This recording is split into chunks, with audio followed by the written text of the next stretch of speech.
And now, on This Week in History with Paul Waite. For all of you new listeners in South Wales and Somerset, and maybe Bristol, maybe North East Somerset, maybe Gloucestershire, and even if you come from the Forest of Dean. If you come from the Forest of Dean, please let me know how many toes you have. I'd be very interested to see if you can beat the record from Worcester. No, we don't have that. Anyway, so we got a massive number of facts today, so an awful lot to get through. And starting off, we have a fact which I could talk for hours about, as you know, Drew. So in 878, so Wedmore is one of my favourite places, which is about 10 miles from my house. And when you cycle or drive into Wedmore, it says, Wedmore, in 878... Alfred made peace here. Alfred the Great. It's a beautiful place. One of the great moments in English history. Sorry for people from Aberfan and Clantarulu, wherever that is. We're one nation now. So to some extent, if the English people weren't around, then maybe Wales would be very different. Maybe for the better, maybe for the worse. Who knows? So Saxons lie beaten in 877. Vikings rampant across England. No one's left. The king retreats into the marshes in Somerset, where chances of us winning are practically zero. Anyway, Alfred retreats into the little marshes, burns the cakes, for all those who know the tale. Doesn't really, I think, it's just made up. Anyway, then it comes into the spring. Out he goes, sends out the call to arms to all of the aldermen of the west of England. And to his surprise, and to our benefit, thousands of people answered the call. And at the Battle of Edington in Wiltshire, we kicked the Vikings' ass. Yes. So, defining battle in English history, the Viking leader Guthrum converted to Christianity and became Athelstan, and he was baptised in Wedmore Church.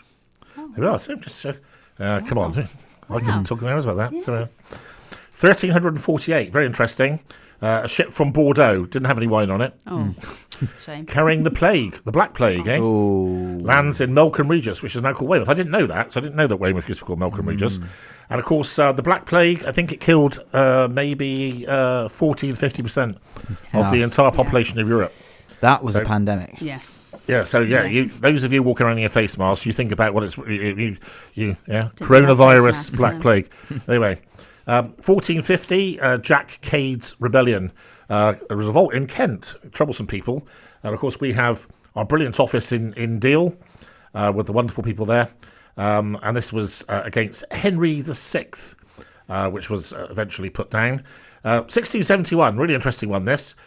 Really great film with Errol Flynn playing this person. Colonel Thomas Blood attempts to steal the crown jewels, but he's captured.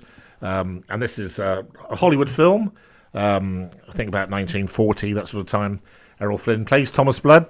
Yep. Of course, it's all heavily dramatised and romanticised, but one of the most, I don't know why it's gone down into folklore like it has, but it has. 1765, HMS Victory was launched. So maybe, debate and discuss, let me know what you think, listeners. Maybe the most famous English ship of all time, maybe. Titanic. Yeah. Oh. That's a good one. Yeah. You could say the Titanic was Irish, or Northern Irish, maybe. Yeah. I don't know. I don't know. No, I think it's a good. That was a good one. That good shout. So let's say War One, the victory. So obviously, it's interesting this because it took 40 years later. HMS Victory was the flagship of Nelson's fleet, and we beat the French, and of course. Poor old Nelson himself was mortally wounded on the deck of the Victory. 1832, Greece becomes independent from Turkey. Interesting, I didn't know this. Another thing, so I'm learning stuff. And they invited Otto of Bavaria to become the king. Oh. Interesting. Why? Yeah. Something I really love. There's a thing that played Hans Christian Andersen with Danny Kaye. Yeah. Absolutely love it, and I love fairy tales. Yeah. So in 1835, the first ever Hans Christian Andersen fairy tales were published. In Copenhagen, are you sure? Yes. 1840. Alexander Walcott patents the photographic process. Ooh. So probably, obviously, very, very important. 1840, same year, in Victorian England, the world's first ever stamp, the penny black, was issued. Okay. Yeah, so it was black and it was a penny. Quite Black a lot penny. these days. Yeah. And then we're already overrunning, so we might struggle to do all these things today. 1847, a Scottish man called Robert Thompson patented the rubber tyre. And while I'm on the flow, who cares?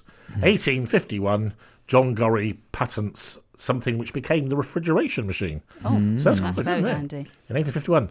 Anyway, next we have a lovely lady from Somerset, P.J. Harvey. On This Week in History. On This Week in History, and it's me again, Outstanding Paul, here on Friday. Part 2. Don't expect to hear me next Friday. Next Friday, you're going to have to put up with Charlotte Richardson, I believe. So, yeah, forgive her. She's a lovely girl. She is. So, knows a lot about football Yeah, much more than me. and other things. I'm very pleased that Drew's back this week because I'm being filmed again. You are. Yeah, I think I on the deserve. camera I screens. deserve to be seen. Spotlight. Yeah, so keep Spotlight an eye is out me. on YouTube, guys. You'll see you can watch any of these on This Week in History's back. as a podcast. 1861. Richmond, Virginia is named the capital of the Confederacy. We talked about last week how West Virginia split from Virginia, seceding from the Confederacy, and that what created the two separate states, which are Virginia and West Virginia today. 1863, the Confederation of Grenadine becomes the United States of Colombia. Colombia. Which is very relevant considering Yes, and we're eating Colombian sweets. considering the chocolate that's abounding in our office. 1867, Alfred Nobel patents dynamite in England. Oh, bang. Oh, What does that name mean to you, Noble? It means, noble. Do you know? prize? No, I just know. Say again? Prize? Yes. So it is. It's interesting, this. So the guy that invented dynamite obviously went on to be the person that launched The the Nobel Prize? Nobel Prizes. So, Oh. yeah. That's crazy. Didn't think they were different. linked. That was quite Yeah. funny, by the way, Drew. I'm sorry I didn't laugh. Do it again. What's that? Noble. Nobel. Invented dynamite. What did you say? Bang. Got him. Ho, ho, ho, ho. Ho, ho, ho, ho, ho. That was a very funny joke, Drew. I like that. Thanks for humouring me. That's all right. 1879, George Selden files for the first patent for a gasoline-driven car. Ooh, Yeah, I bet Henry Ford was very grateful. the big black Can Ford. you imagine just inventing a Model T something and it couldn't go anywhere because you didn't know how to get it, it would have been pretty pointless, wouldn't it, really? Certainly. Yeah. It's all What- going electric. I think, the whole point about alternative histories, we could do that one day. We could have a whole series of programs about what would have happened if this happened or didn't happen, It's very interesting. Speculation. Yes. I knew about this. I didn't know her name. 1885, Sarah Ann Henley survived a 76-metre jump from the Clifton Suspension Bridge. For those of you who don't live in our beautiful part of the world, Clifton Suspension Bridge would now cost £1 to go over it, which is very scandalous. Several Right. people have committed suicide From from Clifton. jumping from the bridge, and the rocks generally around Because there of the pound? into the gorge. Not because no. But this young lady, she survived 76-metre jump. Wow. But she plunged into the mud. Yeah, Sarah Ann, really, it's never worth it, is it? No. No. Yeah. Other she probably wanted to be famous. We should Have put you it out of heard- her clothes. Have you heard from the survivors as well of things like that? They always say that the instant you jump, like the moment, always regret. Like for Really? survivors of people that have jumped off bridges and things like that, they say like pretty much every single one of them have said, interesting. I've never heard yeah, like that they instantly feel that like, what have I done? As soon as you, You can't go back. yeah. So, whoa, scary stuff. that. Stay away from the I might have bridges. to read some about that. That's very interesting. 1886, Jacob's Pharmacy in Atlanta, Georgia, sells the first ever Coca-Cola. And Drew would love this. Do you know what was in Coca-Cola in those days? Well, I've heard, but I don't know if it's true. Go on. The coca leaf, the Cocaine. cocaine, yeah. Wow. Yeah. So you wouldn't It's even have to actually go to in there. Peru anymore. Well, they actually chew coca leaves in Peru for altitude. So What, it's- altitude sickness? yeah, kind of thing? it Oh, helps wow. with the altitude. Very good. Not 18 illegal. Sorry to cut across your drug taking. Sorry. I was interested. 1895, China cedes Taiwan to Japan. Obviously, the Chinese and the Japanese have fought each other for hundreds of years. And the Japanese have been extremely unpleasant to the Chinese. It's amazing that they ever have any diplomatic relations, to be honest. Anyway, let's not go too far into that. Of course, it's very relevant now because there's a very real imminent threat of invasion of Taiwan from China at the moment. So thoughts are with you, great Taiwanese people. Let's hope it never happens, because I'm sure the West won't be there to help you. 1899, Ernest Rutherford publishes his discovery of 2 different kinds of radiation. Either of you two want to have a go at this? Types of radiation? Types of radiation? Yeah. No. Types of radiation. I just thought there was Gamma. Alpha and beta. So that's good. On the right hand. So we're going to do one last thing. It's not over running again. We've been talking a bit recently about athletics and different records at different times. So I thought this was an interesting one. 1904, British guy called Henry Barrett set a new world record for the marathon, 3 hours and 42 minutes and 51, which was 4 minutes faster than the previous world record. Now, to put that into perspective, I would say that probably any good club runner would be able to run faster than that today. And just as a means of contrast, I thought it would be fun to do. In 1971, a lady called Elizabeth Bonner set the female world record at 3 hours and 1 minute 42. So 67 years after Henry Barrett, a woman ran 41 minutes and 9 seconds faster than he did. So shame on you, Henry. You should have trained a bit harder. And next we have Really Can't Fail, or Can He, and The Clash. Bringing you the news of old on This Week in History with Paul Waite. Hello, this is Professor Emeritus Outstanding Paul Waite. All the way from Universitas Cambrensis, that's where I went to. Yeah, Cardiff. I actually had to sing the Welsh National Anthem on my graduation day. There we are. Vlad, Pleidy, O Cymru am Bath. How's that? Nice. Good memory. Anyway, so the first fact coming back, very dear to my heart. So with my father coming from the Isle of Man, in 1907, Charles Collier wins the first Isle of Man TT race at an average speed of 38.22 miles per hour. So having been to the Isle of Man many times, because it's obviously my kin's country and all that, every time I think Callum and I have been there, the TT's been on, so it's been very interesting to see all the all the fencing and everything around.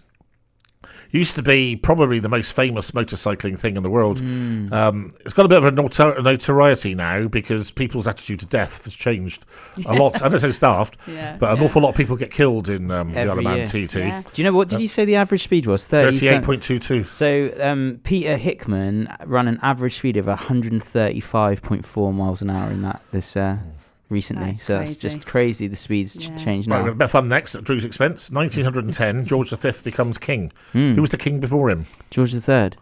No, fourth. No. George IV was the king in about 1820. Okay. It was Edward VII, who was the son of Victoria. Oh, I see. That went down well with you, didn't it? I'm really rubbish at history, I've got to admit. 1915, very famous moment in... another thing that doesn't endear me to the person that drove into my bloody car last Friday, you pointless German person. RMS Lithuania, a liner, was sunk by German submarine off Ireland. 1,198 women and children drowned. Civilian liner sunk by a U-boat. That's what that shows. Crazy. So people think about the Germans. This is one of the things that annoys me, actually. In the Second World War, the reference in the media is always about the Nazis. Like the Nazis are different to the Germans. But in World War One, they did some really quite horrific things, including gassing people with chlorine and that sort of thing. Anyway, 1921, very enlightened. This Sweden abolishes capital punishment. Interesting country, Sweden. Don't stop me off on that one. 1933, the greatest man of all time, as you know, I think, Mahatma Gandhi, begins a 21-day fast, which is his way of showing defiance against UK oppression. Incredible strength this man had.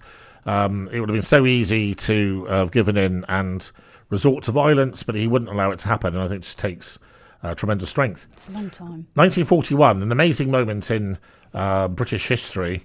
And if you see the film Churchill that came out about 2 years ago, it's beautifully done, where Lord Halifax says something like, Winston's just mobilised the English language and sent it into battle, I think is what he says. Yeah. So this is a vote on Winston, and he won 477 votes to 3. 1945, obviously a very important moment in history. Germany unconditionally surrenders. General Keitel signs the declaration, there being no important Nazis left to do it because they were all running away, knowing they were all about to get killed or something. 1945. I have sort of thoughts on this. There's a very good drama series about the Channel Islands. I can't think what it was called now. Really good, worth watching. So anyway, of course, I don't know if you know this, Drew, the Channel Islands were obviously occupied by the Germans all through the war. Mm-hmm. So quite interesting, this. There's also there's another film out recently about the Something Club. I'll look it up for next week. So the Channel Islands was formally liberated on This Week in History. 1954, a very famous moment in history. Very fortunately, in Rubis House, our other office in Bridgewater, I have a signed photo from Roger Bannister. So on This Week in History, he ran the first sub 4-minute mile. And what was quite interesting, 1 week later, an American guy did the same. So it took all that time for it to happen, and then happened twice. Took it. 1958, very interesting, this. First Dracula film released. I really like Dracula films, or as I like to call myself, Count Alucard. So that's for another day. 1962, one of the great men of history, Oskar Schindler, as in Schindler's List. Yeah. He was honoured in a ceremony on the Avenue of the Righteous in Jerusalem. Incredible film, I think, one of the greatest films of all time. We talked a bit about last week. Maybe one of the best boxers of all time, well, heavyweights, one of the best 3 heavyweights of all time, in my opinion. In 1993, Lennox Lewis beat Tony Tucker in 12 rounds to become champion. So Lennox Lewis, I think, was born in West Ham. Family emigrated to Canada. He won gold medal for Canada in the 1984 Olympics, wherever it was, 88 maybe. And then obviously became British again, which was probably dominated more by money than anything else. And the last one today, hugely relevant with my love. 2013, Alex Ferguson announced his retirement as manager of Manchester United. I think without a doubt the greatest football manager of all time. Very difficult to see how he isn't. So hope you enjoyed On This Week in History today. Had an enormous number of facts to get through, so hope you appreciate all this. Be interested to see what you think of it. I know it's a feature we do which is much loved. Next, two great bands, Squeeze and the Cranberries, really got introduced recently. Available now on iTunes, Spotify, Google Podcasts, and at AspenWaiteRadio.com.